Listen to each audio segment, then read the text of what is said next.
Hello everyone. हम जांगो wish पढ़ रहे थे, उसमें वृश्चिक विष और लूता विष हमने कंप्लीट किया था। यहाँ से 10 मार्क का क्वेश्चन बनता ही बनता है। तो सर्प विष और लूता विष, वृश्चिक विष और अलर्क विष, इसमें से एक क्वेश्चन आ सकता है। अलर्क विष डिजायबल टू नो है, यहाँ से बनने के चांसेस कम है, पर डिजायबल टू नो इसका मतलब आ ही सकता है, मतलब आने के चांसेस जीरो नहीं है। इससे क्वेश्चन बहुत अच्छा बन सकता है, इसलिए ये पढ़ा था कोई नहीं है, पर मैंने इसको लिया है क्योंकि ये पूछा जा सकता है। तो आप इसको एक बार देख लिया आपने तो आप समझ जाएंगे। तो शुरू करते हैं। अलर्कविष। अलर्कविष मतलब जो अपने को सीधी भाषा में बोलूँ, जो कुत्ता काटता है उससे जो विष फैलता है वो। तो पर्याय क्या है? Rabies in English hydrophobia. ये मेन होता है। हाइड्रोफोबिया मतलब पानी पीने में समस्या, मतलब वो पानी से डरता है। ठीक है, तो वो क्यों होता है वो भी बताऊंगा। ठीक है, तो इसमें क्वेश्चन कैसे आता है? Describe rabies and it management with reference to अलर्कविष। अलर्कविष मतलब इसमें थोड़ा सा टॉपिक है आयुर्वेदा का, मैक्सिमम पॉइंट है मॉडर्न का। तो मैं आपको बताऊंगा कि परिभाषा क्या है। जब जो कुत्ता होता है, शुगराल, तरशु, व्याघ्र, इस प्रकार के जो हिंसक पशु है उसके दंश से व्याधि मतलब निर्माण होती है, उसको मतलब अपने को अलर्कविष कहा जाता है। तो इसके अधिष्ठान क्या है? आयुर्वेद अनुसार नख माना गया है, पर आधुनिक शास्त्र अनुसार इसको दंत माना है। अपने को विष अधिष्ठान पता रहनी चाहिए। ठीक है, अभी संप्राप्ति क्या है? कफ प्रदान है, ये वातादि दोष प्रकोप कर देता है और संज्ञा व स्रोत में प्रवेश करता है विष। उसके बाद क्या होता है? संज्ञा नाश होता है, रसादि धातु में अत्यंतिक क्षोभ करता है। उसके कारण जल संस्त्रास त्रास और संस्त्रास ये निर्माण होता है। जल संस्त्रास मतलब हाइड्रोफोबिया।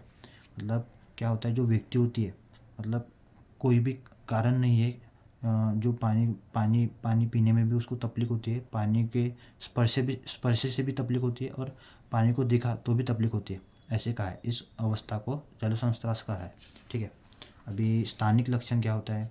दंश प्रदेश में सुप्तता होती है। ठीक है, कृष्णवर्णीय रक्तस्राव होता है, कंडू, निस्तोल, वैवर्ण्य, सुप्ति और क्लेद वहाँ पे उत्पन्न होता है। सार्वदेहिक लक्षण क्या है? हृदय पीड़ा, शिरोरुजा, ज्वर, भ्रम, तृष्णा। उसके बाद संज्ञानाश, ये इसमें मेन लक्षण है। ठीक है, मैंने आपको आयुर्वेदा बता दिया पूरा कि परिभाषा क्या होती है, अधिष्ठान क्या होता है, संप्राप्ति क्या होती है। तो कफ प्रदान होता है, ये अपने को कफ प्रदान होता है। वातादि दोष मतलब वात, पित्त, कफ तीनों इन्वॉल्व है।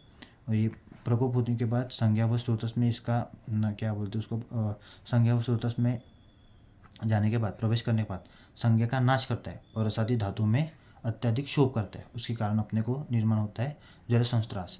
तो जल संस्त्रास में मैं बता दिया जो हाइड्रोफोबिया है। ठीक है, अभी असाध्य जब कब होता है? ये जब वो व्यक्ति वहाँ पे मतलब जहाँ पे जिस प्राणी से दंश किया है उसके समान चेष्टा करने लग जाता है। मतलब कुत्ते ने काटा तो कुत्ते समान भौंकना, या चार पैरों मतलब हाथों और पैरों पे मतलब चार लिम्स का यूज़ करके चलना ऐसे, और उसकी तरह आवाज़ें निकालना, ऐसे उसमें असाध्य लक्षण दिखाई देते हैं। और जो अपन ने पानी में प्रतिबिंब दिखा अपना, तो वो जो जिसको रुग्ण को मतलब उसने मतलब जिस प्राणी ने काटा है या पशु ने काटा है उसका चेहरा मतलब प्रतिबिंब पानी में दिखाई देता है, ऐसे ग्रंथ में आए हैं। ठीक है, अभी आयुर्वेदिक चिकित्सा क्या है? दंश स्थान पे अपने को रक्तमोक्षण करना है। ठीक है, उसके बाद दहन कर्म करना है घृत से। उसके बाद अगत लेप लगाना है दंश स्थान पे। उसके बाद घृतपान कैसे? पुराना घृत यूज़ करना, मतलब 10 साल तो भी पुराना होना चाहिए वो। विरेचनार्थ क्या देना है? अर्क क्षीर देना है। अग्नितुंडी वटी भी दे सकते हैं। और पानार्थ धतुर, श्वेत अपराजिता, पुनर्नवा, तिलकल्क, तिल तेल, अर्क दुग्ध और गुड़, इसका सेवन कर सकते हैं। और रसोन, मरीच, पिपली, त्रिफला, गोपित्त में उसको एकदम मर्दन करके पान, अंजन, लेप इसके लिए यूज़ कर सकते हैं। तो इसमें ये बहुत इंपॉर्टेंट है। चिकित्सा ज़्यादा तो भी मतलब 2-4 तो भी याद रखे तो भी चल जाएगा, पर रसोन, मरीच, पिपली, त्रिफला इसको गोपित्त के साथ घोटना है, मतलब उसका एकदम पेस्ट बनाना है, और उसका अंजन के लिए पानार्थ या लेप इसके लिए उपयोग करना है।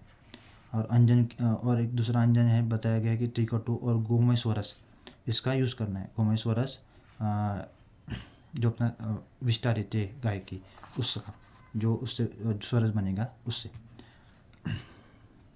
तो अभी रैबिस पढ़ते हैं। तो लेजी वायरस इसका ये फैमिली है, मतलब उससे ये इस वायरस का उत्पत्ति या निर्माण हुआ है, प्रोड्यूस हुआ है ये, is a virus disease that is usually spread by the bite और स्क्रैच ऑफ एन एनिमल। तो मैंने बता दिया कि रेबिस कैसे फैलता है। अभी इसका मैकेनिज्म देखते हैं। It replicate with in a muscle tissue. अगर इधर काटा रेबिस ने तो इधर ही मसल में ही रहेगा, अभी तक वो ब्रेन में नहीं गया है।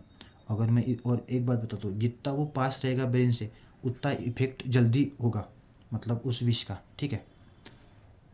तो वो स्किन में रहकर रिप्लिकेट करता है और जो इम्यून सिस्टम है अपनी उस पर ऊपर एक्ट करते उसको नष्ट करता है। उसके बाद वो पेरिफेरल सिस्टम में जाता है, जो ब्रेन की है, और उसके बाद वो ब्रेन में जाके इंसेफेलाइटिस मतलब अपने जो सेरिबेलम है उसको नष्ट कर देता है। उसकी वजह से कोमा और डेथ ऐसी होती है। तो मैंने बता दिया आपको। अभी पढ़ते हैं। Where it is a safe from host the immune system, मैंने बता दिया अटैक करते हैं इम्यून सिस्टम पे। It enter the peripheral nervous system PNS directly and migrate to the brain, cause acute encephalitis, मैंने बता दिया, leading to coma and death, ठीक है। अभी इंक्यूबेशन पीरियड क्या होता है? This is the time before system मतलब symptoms appears, usually last from 3 to 12 week, ठीक है।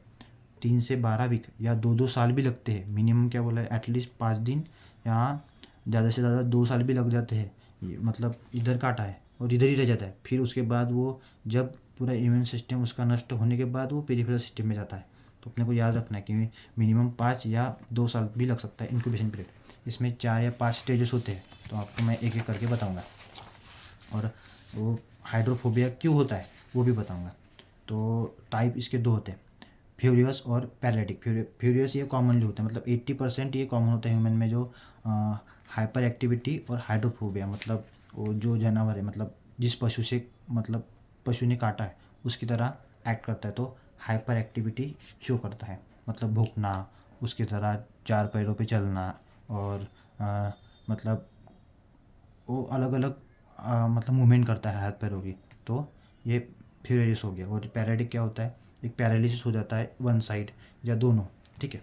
तो क्लिनिकल फीचर देखते हैं। पहली स्टेज हो गया इंक्यूबेशन पीरियड, ठीक है। मैं अभी देखते हैं प्रोड्रोमल स्टेज 2 से 10 दिन तक, 10 दिन के बीच में होता है।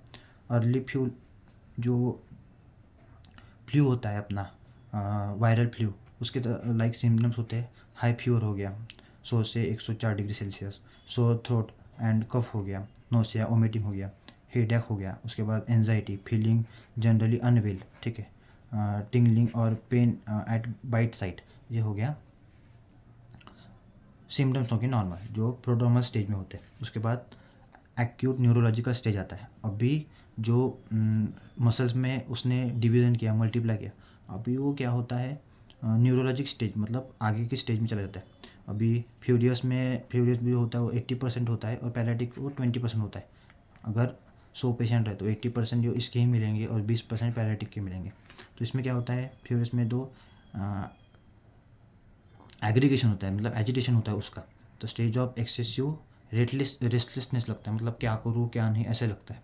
तो हाइपर सलाइवेशन होता है, एंजाइटी, हेलुसिनेशन होता है उसको, और हाइड्रोफोबिया इसमें दिखता है। पेनफुल लैरेंजियल स्पैज़म होता है इसके कारण, मतलब लैरेंजियल स्पैज़म होने के मतलब गले में, उसके कारण वो हाइड्रोफोबिया होता है, ठीक है। तो एरोफोबिया भी होता है। तो अपन बोलते हैं कि बस हाइड्रोफोबिया होगा, नहीं, ऐसा नहीं होता। एरोफोबिया होता है जो अपना ये इसोफेगस है, इधर लैरिंगोफैरिंक्स है, इधर स्पैज़म, पूरा स्पैज़म निर्माण होता है कि कुछ जा ही ना अंदर ऐसे। तो ये क्यों होता है मैं बताऊंगा। और कन्वर्जन, इंसोम्निया, मसल ट्विंचिंग, ऐसे भी सिम्टम्स, साइन एंड सिम्टम्स दिखते हैं। पैरालिटिक में क्या होता है? असेंडिंग फ्लैसिड पैरालिसिस होता है, वीकनेस और स्लोअर प्रोग्रेशन होता है इसका, मतलब धीरे धीरे बढ़ता है, जल्दी नहीं मरता आदमी इसमें, ठीक है। तो rabies virus infect the CNS, specially affect the brain stem और मेडुला एंड लिम्बिक सिस्टम। तो इसके ये क्या करता है? कंट्रोल द सॉल्विंग, मतलब जो अपन खाना निगलते और ब्रीथिंग, उसके कारण जो है लैरेंजियल स्पैज़म ये निर्माण होता है, मतलब उत्पन्न होता है। उसकी वजह से हाइड्रोफोबिया ये सिम्टम अपने को दिखता है। अभी आगे वाले स्टेज में होते हैं कोमा। तो प्रोग्रेसिव पैरालिसिस होता है, उसके बाद लॉस ऑफ रिस्पिरेटरी फंक्शन होता है, कार्डियक एरिथमिया होता है, उसके बाद मल्टी ऑर्गन डिसफंक्शन होता है, उसके बाद आखिरी स्टेज है death. Respiratory failure is a most common cause, ये अपने को भूलना नहीं है, most common cause respiratory failure होता है इसका, ठीक है।